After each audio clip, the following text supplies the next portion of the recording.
diabetes, heart disease, cancer, things like Alzheimer's. We've got to ask ourselves what we need to do to make that happen.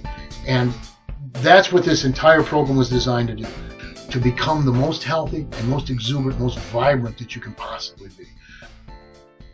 Okay, and inflammation is something that you talked about quite a bit in this podcast, in the mTOR podcast. And you mentioned interleukin. What's interleukin? The interleukins are various signaling compounds as well. They're cytokines.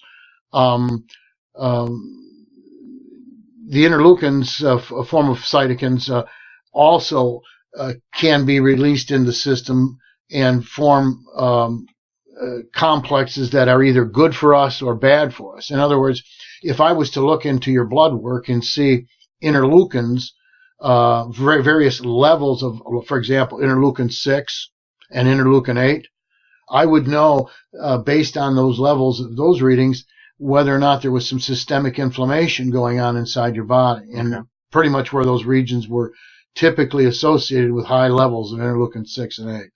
Interleukin 10 and that kind of thing. There are other interleukins that are not bad for you. Their expression in your bloodstream would show that that's a good or a beneficial interleukin. There are those kinds of indicators within the bloodstream that show us that we have various kinds of inflammation, various levels within our system that show us what inflammation is taking place throughout our system. And we have to look at that because what we've discovered in all of this is that the biological pathways of disease and aging are the same. So if I can create in a young person in their 30s a diabetic condition, I've actually presumed upon a pathway that was going to be innervated as they aged. And I've made that prematurely take place. And it's formed a disease I've given a title to, which is a syndrome within their body where something's failing. And I call it a disease. But it's happened early. And if I got that condition, I've called it that early. And yet that's the same pathway that was going to ultimately manifest itself either in a diabetic form of condition or some other type of disease condition.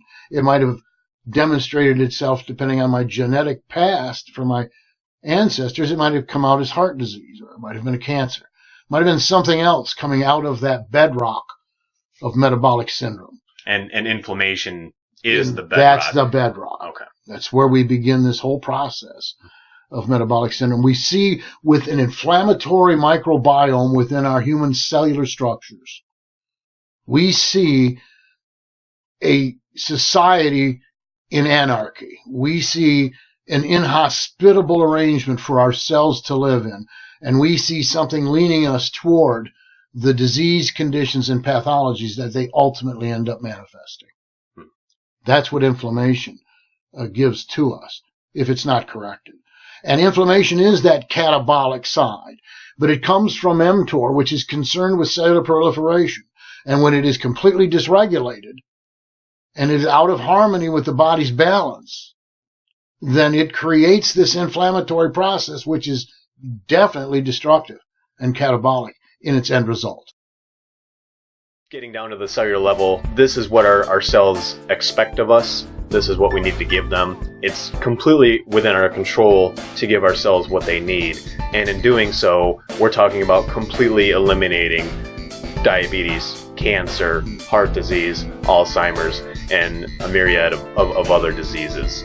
But indeed, it truly is there. I mean, the DNA is the code. If anybody asks me what I consider health to be, can I define the quality of good health? Good health is the application of the DNA program. If we would obey the code written in our DNA, then our cells would perform according to that code. It's us that absconds with that code. We're the ones that mess it up. We're the ones that refuse to apply ourselves to what the cells ask of us. We get a sense then of ourselves as a whole human being, but then we also get the sense that we are no longer able to, with disregard, do anything that we care to do to ourselves. We now must take a look at what we require to generate that quality of health that application of the proper DNA code.